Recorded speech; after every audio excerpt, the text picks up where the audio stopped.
Hey, what is going on, everybody? Welcome to Super Lunch Post Podcast, episode number 106. I am Brendan. Today we're going to talk about UFC Fight Night, Volkov versus Aspinall. Go over what I consider one of the best cards, performing cards of this year. Not necessarily it's the quality of the fights, not necessarily the quality of opposition when it comes to rankings, but I think there was plenty of that as well. Great fights, great finishes, fun card. It moved at a really quick pace. The fights were overall fun to watch. Great card, and it was in London, so the crowd was really into it. Made for a really good viewing experience. And because it was in London, it was over relatively early, so I was able to watch it live, which I normally don't do because I can't stay up that late. Anyway, before we get started, I'd really appreciate it if you like and subscribe. If you subscribe to the channel, I do put at least one episode out every single week. I go over every UFC card, and then lately I have been adding other cards into this. If you are interested in a specific fight from this weekend, I timestamp everything down below. So if you go down there and you're like, oh, hey, I just want to hear what happened in the Gunnar Nelson fight. Okay, go down to that one. Just click it and it'll take you right into there. So if you like what I do here, it would really help me out if you like and subscribe and tell everybody you know about this stuff, because like I said, I do this every week, and if they like hearing about it, why not? The more the merrier. Cool. Let's talk about the main event first. Alexander Volkov taking on Tom Aspinall. Both fighters ranked in the heavyweight division. I believe was he ranked number 3? No, he couldn't have been ranked number 3. No. Where are you at? No, Volkov was 6, and then Tom Aspinall was number 11.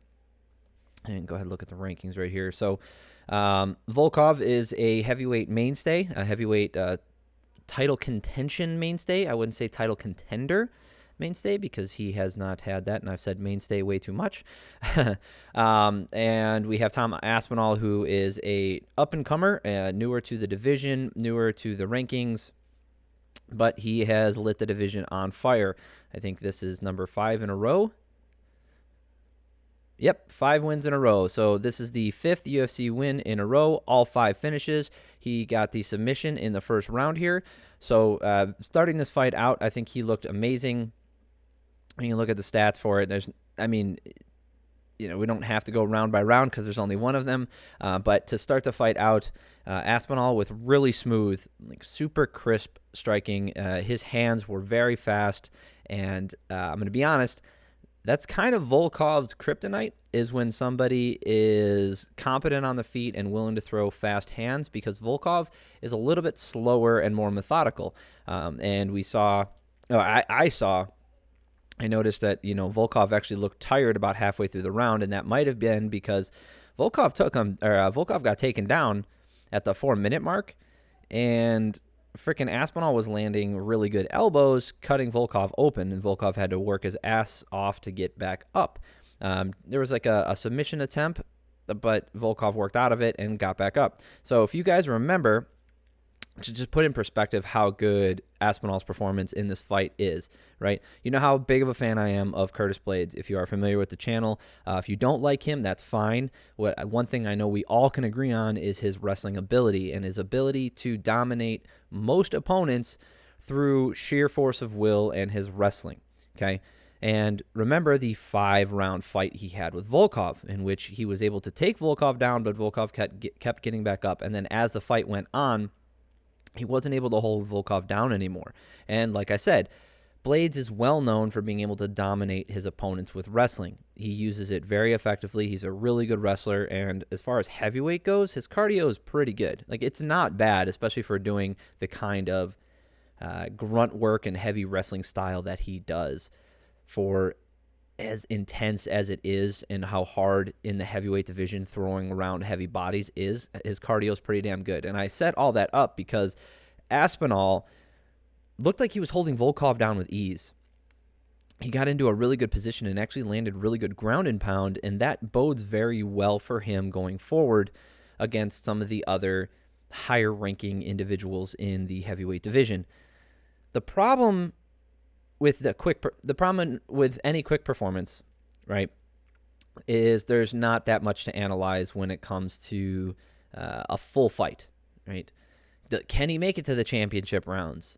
That kind of thing. Like, we don't get to see that. Whereas, in these long extended fights, maybe, like Volkov's performance against Blades, we got to see that over 5 rounds, Blades can push himself and last all 5 rounds, even if he's not, jumping up and down and doing backflips and cartwheels in the 5th round because he's freaking exhausted. But we know that he can make it the distance. Now, Volkov mentioned before the fight that he wants to take Aspinall into deep waters. Didn't get to do that here because, at the 230 mark, Volkov already looked tired, gets taken down again by Aspinall. He was getting dominated on the feet too, so I don't know what the path to victory was for Volkov other than, keep it going and maybe, catch him. Have a classic heavyweight fight where it is, 50-50 on the feet. Right? Anybody could throw a big shot and land and end the night for the other guy. Well, that's not what happened. Aspinall dominated on the feet, got him back down, and went for a straight arm lock, popped Volkov's elbow out of position, and got the submission finish. So the problem with this is, Aspinall finished so fast. Do we know how is he going to handle the fight as it goes along? Is his speed going to diminish? Is his cardio going to fall away that fast? And is it going to leave him open? How is his defense when it comes to long extended fights, long extended exchanges? Is his wrestling defense going to hold up over 5 rounds against a heavy, strong wrestling or grappling style opponent? So we don't know any of the answers to those because we didn't get to see any. We didn't get to see him tested in any of those facets, but that's okay because he looked ultra impressive in his offense. So this brings us to the next point. Who should he fight next? Like, what's next for Tom Aspinall here? Looking at the division, it's unfortunate. I think, well, so he called out Tai Tuivasa, and they are both tied for the longest win streak in the heavyweight division. So Tai Tuivasa is, I would say, 1 win away from a title shot, or maybe even fighting for the interim belt, because Ngannou says he's not coming back till 2023. That's a justified reason to put an interim belt in there, in my opinion. They don't have to, but you can because he's going to be out so long. So he calls out Tai Tuivasa. I say that's unfortunate because I don't want to see them fight. Not because I think Tuivasa is going to lose and I really love Tuivasa, or vice versa. Not because I love Tom Aspinall and I think he's going to lose to Tuivasa. I think that it would be an amazing fight. I think stylistically it's going to be very interesting. Can Tai land one of those big shots? I know he loves to get into a brawl, or maybe Aspinall's just going to poke and prod and work his way to either a KO or a TKO finish without taking any real damage because, Tuivasa's chaotic stuff isn't going to work. Either way, it doesn't matter. We can analyze that fight when and if it happens. So the problem I have with it, like I said, I don't want to see them fight because I think they're both in excellent positions to push themselves into title contention and or a title fight even right now, and that's because of their long win streaks, and neither one of them has fought for a title, and there's a lot of interesting matchups for them in the top 5 that allow them to move into that position, right? Tuivasa has not fought Miocic, hasn't fought Gane, hasn't fought Blades. I know Blades is already lined up to fight Topuria? Spivak. I don't remember. He's lined up to fight somebody. But Aspinall could be fighting, Derek Lewis. He could be fighting Curtis Blades. Same things. Stipe Gane. He could be fighting any of these guys, or even Ngannou. And to knock off 2 fresh contenders with like fresh matchups, fresh names, by pitting them against each other right now seems counterproductive because you don't really build the name of the other guy because neither one of them has the biggest draw or name in the heavyweight division, right? Neither one of them has longevity in the division when it comes to title contention, being a highly ranked fighter for a long period of time, and being in the MMA zeitgeist. Neither one of them has that. So if we pit them against each other, one of them's going to lose. And now, yeah, he probably doesn't take that much of a setback, and then the other one gets boosted into a title shot. Or do they? Because what happens if Miocic is paired up against Gane? And then the winner of that obviously gets a title shot. So now the winner of Tuivasa versus Aspinall here, well, one of them can't get a title shot because Miocic versus or Gane is going to get it. I'm just putting out these what ifs, right? These hypotheticals, because in that scenario, you end up with either Tuivasa or Aspinall getting the win against each other, and then having to either wait or fight another contender. And who else is in there, right? So now we're going to have them fight one of these other guys who have already fought Ngannou, or who have already fought Miocic, or who have already fought Blades. You know what I'm talking about. We've already seen these matchups, and they're not going to want to put them, or it's going to be hard to market it or get excited versus, Ngannou, because it's not a fresh matchup. And we saw how it went the first time, and based off of the improvements in both of those individuals, is it likely to go any other way? People are less interested. I mean, I'm going to be less interested in seeing that kind of stuff. Whereas with Tuivasa, haven't seen him versus Ngannou. I think that's a fun matchup. I haven't seen him versus Miocic or Gane. I think those are all fun matchups. Let's get that going. Right? I think the same goes for Aspinall. After this weekend, he's probably going to jump up to be number 5 or number 6, something like that. And he has a lot of fresh matchups up there. Like I said, Blades, Miocic, Gane, and Ngannou. So he could fight a number 1 contender bout at the same time. So based off of the winners and losers in that scenario, because now what happens is you increase your odds, as being the UFC, you increase your odds of getting a fresh matchup for that heavyweight strap. If Aspinall wins, right, so let's say we have Tuivasa and Aspinall fighting other individuals, like Miocic and Gane, right? So Tuivasa wins his fight, and Aspinall loses. Cool. We've got Tuivasa to go for the championship. And then same goes for Aspinall. If Aspinall wins and then Tuivasa loses, then Aspinall goes for the championship. Now, if they both win, there's a possibility now we can fight them each other for the number 1 contender spot, and we've clearly knocked off 2 more of these long mainstay contenders. And then, or in the meantime, maybe we run one of those fights back with Ngannou. Anyway, I feel like it's a better bet because you also get one more fight to build up that name, and you say, oh, hey, and chances are they're fighting someone who does have a name in the heavyweight division, like Gane, who's fought for the title, who had the interim belt, Miocic, who's one of, if not the greatest heavyweight of all time, heavyweight champion of all time in the UFC, a Derek Lewis, who everybody loves for some reason. The way he fights, I know why people like him outside the octagon. He's very entertaining. And we've already had Volkov and Lewis be beaten by Aspinall and Tuivasa respectively. So there's a lot of fun fights to be had in here, and let's not knock off 2 contenders, uprising, fresh contenders, by having them fight each other. All right, that's my whole argument towards this. I'd rather see them fight someone else, let the division shake out a little bit, see what Ngannou's timeline is, and then give one of them the title shot. And that's the other thing. What happens if Tuivasa and Aspinall both win, but one of them clearly wins in a more impressive fashion, or one of them gets injured during their fight? Well, cool. I mean, not cool for that guy who got injured, but cool because, I have a guy who's clearly fighting for the number 1 contender spot. I can promote it. He earned it. He's on a long win streak. He's on a 6-fight win streak now. Clearly the next contender.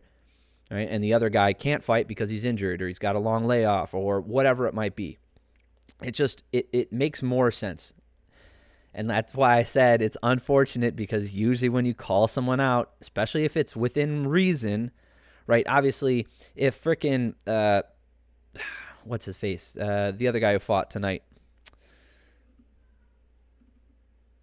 Pavlovich. If Pavlovich came in here and got a win and then calls out Ngannou after not fighting for 2 years, not being ranked and never being in title contention himself, is that likely to happen? No. Now, it would get his name out there and fast track him into that position, but it's not realistic for that to happen next. So, but this fight is, Aspinall versus Tuivasa is within reason. It's likely to happen, and because he called him out, you kind of get what you asked for. And that sucks because I don't want to see Tuivasa knocked off without getting another shot at one of these other guys where I think there's an interesting matchup. Same with Aspinall. That's it, right? I want to see them fight other people first before they start going at each other. That's all. So I think it's fun. I thought the way he called him out was fun too. He's like, British people, we like to eat, or we like to eat beer. We like to drink beer, not just Australians. So let's go. Cool, fun. Like I said, he's likely to get it. So it is what it is. I would rather them not fight each other though. Okie dokes. Arnold Allen taking on Dan the Hangman Hooker in our co-main event. Banger of a fight, kind of, while it lasted. I thought so early on.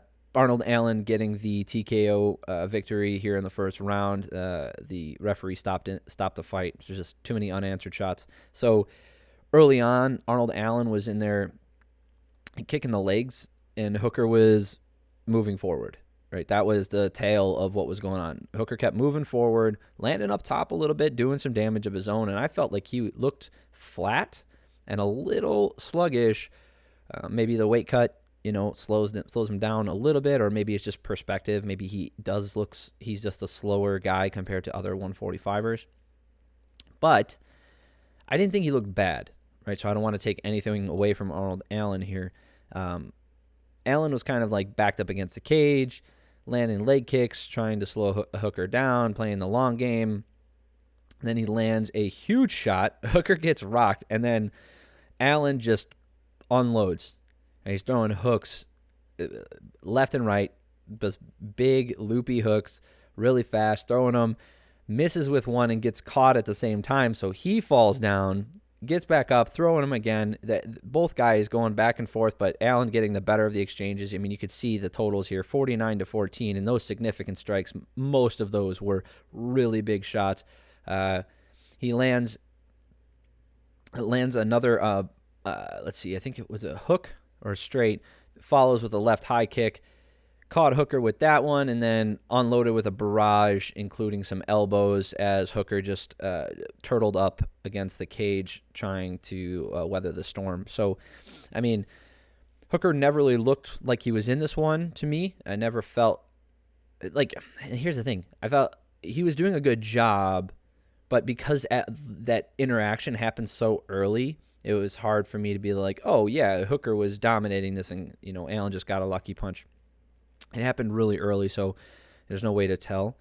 But this is Allen's freaking, I think he's undefeated in the UFC. He's like 7-0. No, more, 9-0 in the UFC. 18-1 overall. This guy is, Sodiq Yusuff is good. Nick Lentz was good. Gilbert Melendez, that's back in the day. That's not the best one. That's 2019, and he's had injuries and problems, and that's why he hasn't been as active. Mads Burnell, we just talked about him last weekend. He's an insanely good fighter fighting in Bellator now. Makwan Amirkhani just fought today and got a dominant performance. Yeah, there's some, who are these guys in his record, but there's also some really good challengers in there, and he was able to dominate pretty much all of them. So, he's the real deal. Is he ranked? I don't remember seeing him. Oh, yeah. Okay, he was number 7. Oh, it's frickin' Hooker who wasn't ranked because he just dropped back down. So Arnold Allen being ranked number 7, he has a lot of fresh matchups up here. He called out Kelvin Cater. I see him probably getting that fight. That makes sense. It's a fresh matchup. They haven't fought each other. It's an interesting one. They're within close rankings. Josh Emmett here is probably going to get passed up again in the rankings for some reason, which makes no sense to me, but could happen. And, sky's the limit, really. If Allen can stay on the feet and he's effective, they said he was like, we're British, I'm English, we don't wrestle. But that was kind of one of the keys to victory for him in this fight was he was supposed to wrestle against Hooker. He just went out there and just pulverized him on the feet. It was relatively quick. It was like I said, a fun fight to watch if you're just into one-way damage and just craziness. Not the most technical striking chess match necessarily because it ended so fast, but Allen's a real deal, and he needs, like, that's the thing, man. He's undefeated in the UFC, and usually at this point you're fast tracked to a title shot, and he hasn't fought anybody, including either of the title content, like the title holders, Max Holloway or Alexander Volkanovski. So, I wouldn't be surprised if they just put him in one more fight, and if he wins that, gets him a title shot. Even though the guys he's beating aren't necessarily ranked in the top 5, top 10. I've seen guys get fast-tracked for a lot less than what he's done. Right? Islam Makhachev. So I don't mind him getting a title shot after another win, but, I mean, he called out Kattar. Most likely that's what's going to happen here, and I'm down for it. Like, let's go. This guy looks good. Kazula Vargas taking on Paddy the Baddy Pimblett. What can you say about Paddy Pimblett, man? This guy is something else. He's exciting to watch. He's inside and outside the octagon. He brings it. He's got a mouth on him within reason, right? It reminds me a lot of Conor McGregor before he went all punch old guy in the head and throw dollies at people, right? So the good, fun Conor McGregor, where, he's the Mystic Mac era. I would say even a little more reserved. Maybe I'm misremembering how Conor McGregor used to talk, but I still remember him back then being more dismissive and kind of insulting, whereas I don't know. Like I said, it reminds me of it. This situation reminds me of it. Also, he's just ultra popular in his hometown. He's going to be ultra popular in the UFC. He's got a great highlight finish. He got caught early with a right hand, and then he dropped down for a takedown, went to his back. They both got up, and then he used a really good trip and like a hip toss, got on top of him, took the back, got the body triangle, and then got a rear naked choke, a really tight one. Vargas couldn't really do anything about it. I mean, he tried grabbing the inside of his gloves, and Paddy was yelling at him like, "Let go of my fucking gloves, let go of them." Like, I don't know what the limit is on this guy. He seems to get caught a lot, and that's never good, especially for longevity. Ilya Topuria called him out. They had a back and forth before the fights this weekend. I think they had a back and forth either on Friday or Thursday in the build up to this. They're not fighting each other, and they're just talking shit and angry at each other. So, I mean, they might fight next, and that's a fun fight. But the thing is, he gets caught. He does. Like Luigi Vendramini, who's not a bad fighter, he's not a world beater necessarily. He caught Paddy, and then Vargas caught him too. Not as hard as Vendramini did, but he still caught him pretty well. So fast forward, replace that fighter with someone like Ilya Topuria, and you tell me how that's going to go with a more skilled fighter who has more power, as much power, if not more power, is more accurate, more violent in general. It's just, I'm not as high on him yet. Okay, I still have my reserves about being like, oh, he's the next guy. He's got so much confidence, and I know he thinks he's the best in the world. I don't see it yet. There's still, that's a huge hole in your game. Getting rocked like that, leaving your chin out there and getting touched that easily is a huge hole in your game. And someone's going to take advantage of it eventually.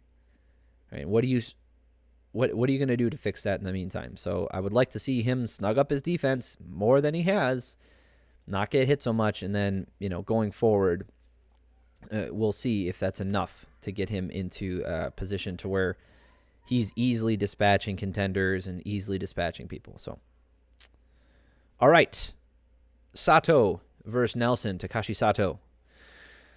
Gunny is back. Gunnar Nelson looked really good. Most of these interactions on the feet were Gunnar Nelson staying back, and then throwing a really quick straight right, landing them a significant portion of the time. We can go through and look at the striking numbers on here. They're swayed heavily in the on the side of Nelson, but most of those were ground strikes. Yeah, you can see right here.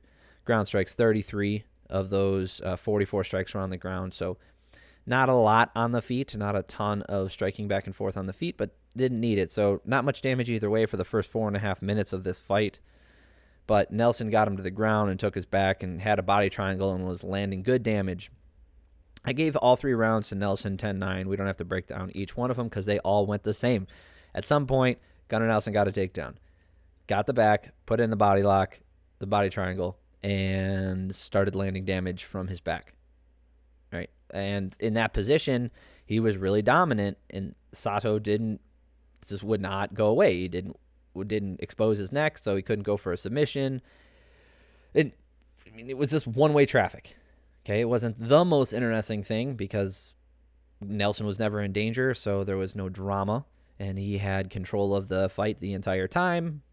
But I think Nelson's back. It's good to see him back. I like the way he fights. I like him being in the division and a challenger, so I'm excited that he's back, and I want to see him fight more going forward.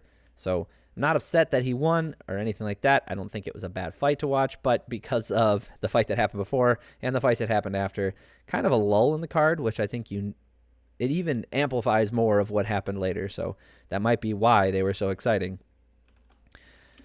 Molly McCann versus Luana Carolina. It's got to be Carolina. There's no way it's Carolina. There's no way her name sounds like the state. Okay. Molly McCann cracked her early and went frickin' berserk in this first round, and then proceeded to land, 15-piece combos, then take a break, and then sprint, land 15 more. She outlanded her 56-22 in that first round. They were hard shots. She did land really good on Carolina and easily took that first round. You could give her a 10-8 because she rocked Carolina a couple times. And I don't mind, so 10-8 or 10-9, doesn't matter. Second round, Carolina came back, was landing more effectively. McCann tried. What did she do? I wrote this down. Oh, yeah, it was really boring. McCann got on top but did nothing with it. It was really sloppy striking when they were up, and then Carolina put her against the fence and did some Muay Thai-like knees to the body, and McCann wasn't liking it. So it was kind of a boring round. But the last round, back to exciting, fun to watch. As far as I'm concerned, they were like dead even until the fight ended, where, Carolina was ahead 16-14, but in my opinion, they were pretty much even. McCann was landing good damage. Carolina was landing good damage. And then I think Carolina had a Muay Thai plum and let go of it too soon or didn't pay attention, didn't keep her defense up, and McCann throws a spinning elbow and knocks Carolina the fuck out, which is rare to see in this division. Right? Not only is it only, I think, the 4th finish by spinning spinning back elbow, but also in women's flyweight, it's just more rare to see knockouts at all. Right, that's just not the nature of these fights in these lighter weight classes. So, holy shit, that was fun to watch. Molly McCann went berserk, jumping up on the. Oh yeah, and when Patty won, she went back in the cage because they're teammates. She went bananas. This scream, it was fun to watch, and she got super excited. The crowd popped like crazy. I think British fans might be the best MMA fans. I can't necessarily speak to boxing, but I think they're the most consistent. Right, depending on where you go in the United States and what kind of crowd and demographic is there, you might get different things. Canada's more subdued, but it's kind of like the U.S. anyway. Mexico's weird. They really don't like wrestling down there. They boo a lot and they throw bottles at people. So that was fun in Mexico City back when that happened. Brazil, they're super homey. Like they don't like anybody from anywhere else, and they boo a ton of people and they say you're gonna die. But there's some good energy there too. And then there's other places, but I think the British fans might be the best. Not to talk down American fans, it's just one of those things. I think their combat sports is a little bit more intense over there. Herbert. Jai Herbert versus Ilya Topuria. So this first round, pretty interesting. Jai Herbert dropped him with a kick really early on, shin right to the chin. And then he got caught in some grappling exchanges, so Topuria worked his way, and he worked his ass off to get a takedown. Herbert looked comfortable on the feet and way out in front when it came to the damage in that first round, outlanding him 19-12. Easy to see on the striking numbers here as well, so it's not outlandish to think he won that round 10-9. Had he done more damage or not had he not gotten taken down, that might even been a 10-8 round. None of this matters. Second round, Ilia Topuria. Herbert kind of had Topuria's number until he didn't. Right? I don't think he necessarily got sloppy or lazy. It's just Topuria moved his way in, landed through a right overhand that slid by Herbert's head, through a left hook to the body that landed flush, really good, right in the center of the stomach, like beautiful body shot, and then came over with a hard right hook right to the chin, spun Herbert's head around and knocked him clean out. He was out before he hit the ground. Great fight, fun to watch. Topuria was probably about 3 punches. I mean, if he didn't get that grappling exchange, this is what I say, man. I'm telling you, you got to treat them like, you got to play like the floor is lava. You got to do it. When you get them rocked like that and they're rolling around on the ground, you can't just rush in with your legs exposed to their arms and think everything's going to go okay. Like, I'll just get on top of them and ground and pound. No, you got to treat them like you're playing tag almost. Okay? When you move in there, you got to jump to the side. Move. Don't let him grab your legs. Make him stand back up or land awkward damage from different angles that he's not used to. As we see what happens when you don't. Like, he got in a grappling exchange. Topuria got his wits back about him, was able to land a little bit of damage himself, and in the second round, knocked him out. When he might have been able to get that fight, he might have been able to get it to go his way had he done what I said. And I know, I'm not in there. I understand that. I just think it's an overlooked piece and part of MMA in general. It's not something that it's hard to train. I think it's a natural inclination for most human beings to avoid being grabbed. I think it's something that you could easily train as well. And I think it should be a bigger part of people's game plans when they rock their opponent.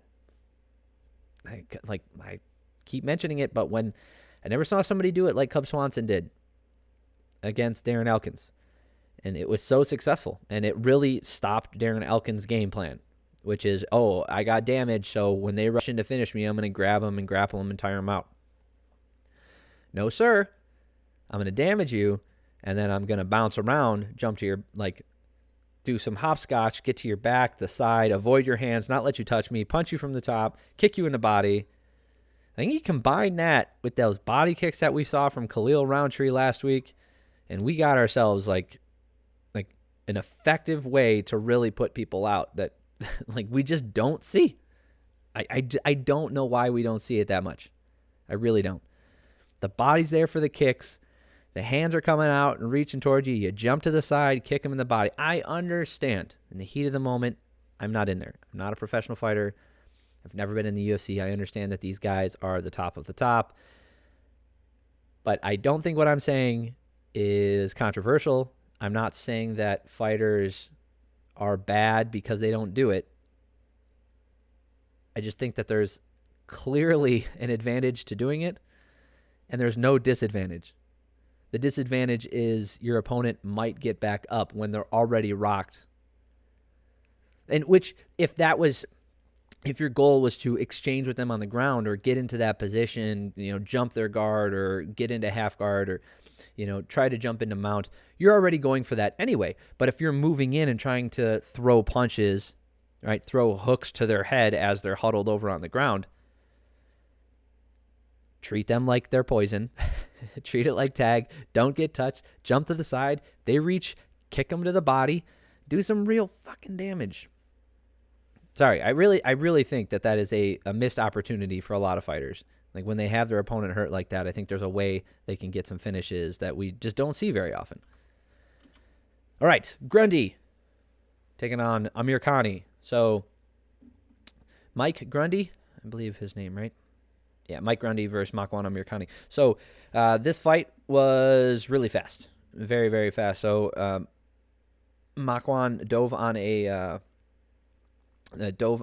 Darce choke right as Grundy. Actually, he didn't start it out as a Darce choke, but Grundy went in for a takedown super fast, like within the first 10, 15 seconds, and Amirkhani got his right arm underneath the neck, right? So you think he's going for a guillotine, but then you see when he was pushed up against the cage and they were kind of like curled up over there together, he was actually working his left arm underneath to loop over to put into that Darce position, and then he locked up the Darce and scooted around, worked for it, and got the submission finish. So really cool to see Amirkhani get that. I mean, it was fun. It was a fun fight to watch while it lasted, but and also Mike Grundy's, like, they made the big deal about him fighting in front of his home crowd, and his parents were there, and I mean, at least he didn't get knocked out or super damaged or something. He just got caught in a submission. Maybe he was overly excited. I don't know. Amirkhani looked good. Cool to see him back in the win column. Amirkhani, I think, was on a 3-fight skid, and Grundy was on a 2-fight skid. I think he mentioned that afterwards. So good to see him back in the win column, taking shit serious. Sergey Pavlovich, right? Yes. Sergey Pavlovich versus Shamil Abdurakhimov. Former training partners. Okay. Pavlovich has not fought in a while. He's had some issues. So he hasn't fought in a few years. He comes in here. He's known for his striking or whatever. And they are, like I said, former training partners. So Pavlovich landed some really big shots throughout the first round. And Shamil was fighting super safe. Okay, he didn't really want part of the striking game, and he was trying to throw some big looping punches and dive in, put his head down, and get in there for some grappling. Never really worked out for him. And in one of those exchanges, when he dipped down, Pavlovich threw wasn't a straight uppercut. It wasn't an uppercut, right? It wasn't a looping ground to ceiling uppercut. It was more like a shovel hook, but it was like a straight uppercut. So he like threw it from that position and then went straight with it and caught him right on the chin, put him down. And then Pavlovich landed some ground and pound to finish the fight. And in that exchange, he caught the back of the head sometimes as Shamil was turning back and forth. And maybe Abdurakhimov wasn't rocked completely and could have gotten back up. Kind of a messy finish, but there was no part of that fight where I thought Shamil looked good. I think Pavlovich looked insane, and another fun heavyweight, right? And Shamil, before this fight, I think he was ranked at number 10, if I'm not crazy. Yeah, so he was actually ranked above Tom Aspinall, so Pavlovich should be jumping into the rankings after this weekend. He should be, like I said, there are fun matchups for Aspinall and Tuivasa here. Pavlovich is another one. He's a new guy for the division. Hasn't fought a lot of these top contenders, these mainstays. I keep saying that word. So I'd be interested to see him, taking on some of these guys going forward. I think he's a fun guy to watch. People like knockouts. He hits hard. He's got good striking. It's not sloppy. So it's fun to watch. Oh, my God. This freaking fight, man. Paul Craig versus Nikita Krylov. Paul Craig versus Nikita Krylov. Dude, Krylov immediately went after Craig, just ran across, landed really hard shots, put him down, and then gets on top and was landing nasty ground and pound. Okay? And you want to look at the striking numbers here. Look, 19-2 in favor of Nikita Krylov. I mean, I think at one point he rocked Craig really bad with some ground and pound, and people said that Craig was out. I don't know if he was necessarily out. I think that's just his nature anyway, that kind of the way he sits there. So you can't really tell which one of them or if any of them really knocked him out. Beyond the point. Holy shit. He does all this damage and all this stuff, and then freaking Paul Craig throws up a triangle. Like, he was dude, Krylov was beating the shit out of him for 4 minutes. Yeah, 3 minutes and 57 seconds, whatever. For 4 fucking minutes of this round, just beating the crap out of him. Then Craig throws up a triangle and gets a submission finish. Are you kidding me, man? Like, it's exciting to see that happen and all, but come on. That is not a winning strategy. You can't keep doing this. For this weekend, he was ranked number 11. He's got wins over Jamal Hill already. He has wins over Magomed Ankalaev, who just had a win last weekend. So, shit, man. I mean, when's the last time he lost? 2019 against Shogun. Oh, I remember that fight. That fight was garbage. Yeah, that fight was not good. Yeah, he traded wins and losses for most of his UFC career up until recently, in which he's managed to get these come from behind victories and weird ass fights. I mean, his win against Magomed came back in 2018, so that's a different Magomed Ankalaev anyway. But it doesn't matter. He can always put that on there and say, oh, we should be fighting each other and that kind of stuff. Whatever. Weird to watch that happen. Like, you got to feel for Krylov doing all that stuff, but I guess what the guy is going to do. You engage with him on the ground, so it's kind of on you, man. All right, Valiev versus Jack Shor. Timur Valiev. First round. So this one was a decision. Valiev? I don't remember how they were pronouncing it. He was the tighter fighter. Yeah, really bound up, right? And Shor looked more loose out there. Whatever. I just noticed. It's one of the things I notice now. I'm going to say his first name because Timur is easier and I'm less likely to pronounce it wrong. Probably. We'll see. First round was really close, right? I needed to see the numbers, and I'm looking at the numbers now, and that's what I thought happened. So both guys landed really well. I was leaning towards Valiev because I felt like he did more cumulative damage, and he outlanded him, and he did. I'll pull this up for you guys. Sorry. 30-24. I felt like their strikes were even against each other, so the damage per punch was about equal on average. So it gave the first round to Timur pretty easily. I thought he took that first round. Okay. Like I said, it was close, but looking at these numbers and the eye test, it went to Valiev in my opinion. So more strikes and more control in the second round. Again, more strikes and more control in the second round. I mean, what else do you want? Like, how else are you supposed to win a round? All right, he landed more leg kick. He landed good leg kicks. He landed shots to the body. So he landed 5 less shots to the head, but he outlanded him 21-17. Those leg kicks were hard too. He was throwing those right leg kicks extremely hard. I don't see how he doesn't get that round. Whatever.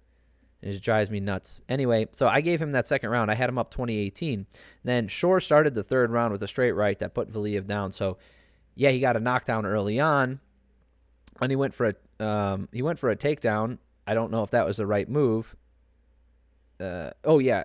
So he dropped him. Valiev got up somehow, and then he waved him in, and then Shor went for a takedown, which, like I said, I didn't think was the right move because I figured he was down 2 rounds. Unless this round was a 10-8, in which case maybe it's a tie. But anyway, I didn't see that. I had Shor lose. Like, they go to the finish. Gave Shor the last round. Sure, 10-9. And you can see on the striking numbers here, especially with that one big knockdown. I don't know if it's a 10-8 round. So, if you give him, you can give him a 10-8 and then call this a draw. That's fine. But I had it 29-28 in favor of Valiev. And what's weird is all 3 judges gave the fight 2 rounds to Jack Shor. I don't see it, man. I think they got this one wrong, and I think it was a little bit of home cooking. Not on purpose from them. I just think the fans, and I think it wouldn't have gone that way if it was fought in a different country. So it's unfortunate for Valiev fighting a close fight like that and pretty much doing everything you need to do and not getting the win, which I felt like he deserved. So All right. Elise Reed versus Corey McKenna. McKenna was taking the center most of the time, moving forward, but getting outlanded as she did so. You see here on the striking numbers, right? 26-15 in favor of Reed. Okay. She did get a takedown to end the round, but she did no damage with it. Right? You want to look at the round by round numbers here. She landed 3 of 4 shots on the ground, but no real damage on the ground. Okay. The biggest damage came from Reed in this round. She outlanded her, did more damage. Easy round for Reed, in my opinion. I had her up to 10-9. Then McKenna was more active and landed a bit in the second round, but Reed outlanded her and did more damage with each shot, cumulatively doing more damage again in the second round, 35-27. Again, had her winning that round. Okay, and there was no ground and pound in this one to throw it the other way, so I had Reed up 2 rounds. Right? And then here in the last round, Reed outlanded her in every, I felt like Reed outlanded her in this round. I guess she didn't. The eye test lied, my eyes lied to me on this one.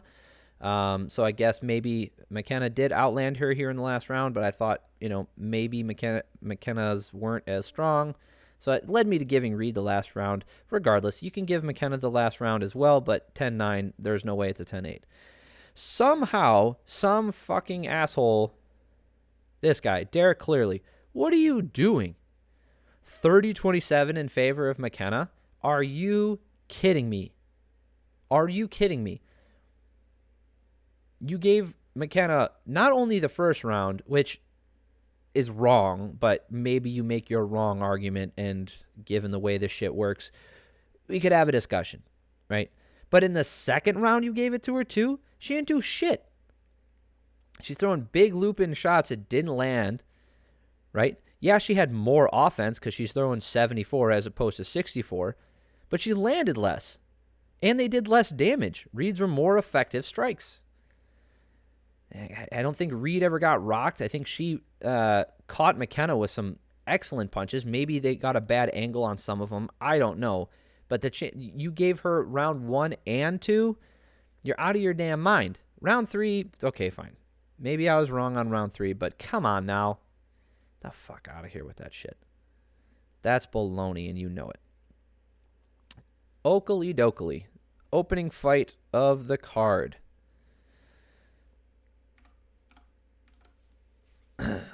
Mokaev versus Cody Durden. Nobody likes Durden because he's racist or whatever. I don't follow him on Twitter, but I've seen people post his stuff. Yeah, he's not the most sensitive guy. I don't think he's the most considerate individual. I think he seems like kind of stupid. I mean, whatever, it takes all kinds. I'm not saying I don't know him. He's said some really, not so cool shit. So I understand why people don't like him. People say a lot of things, so I'm kind of over it, I think he said that stuff about the Chinese fighter that he took on last. Anyway, so he said Muhammad Mokaev here is undefeated, still undefeated. He caught him with a knee when Durden ducked down, and then it was a flying knee, actually. And then Mokaev dove in on a choke really early, did not let go of it, and got the finish super fast, 58 seconds into the first round. So not a great performance for Durden. I don't think he's done, right? People might not want to see him win.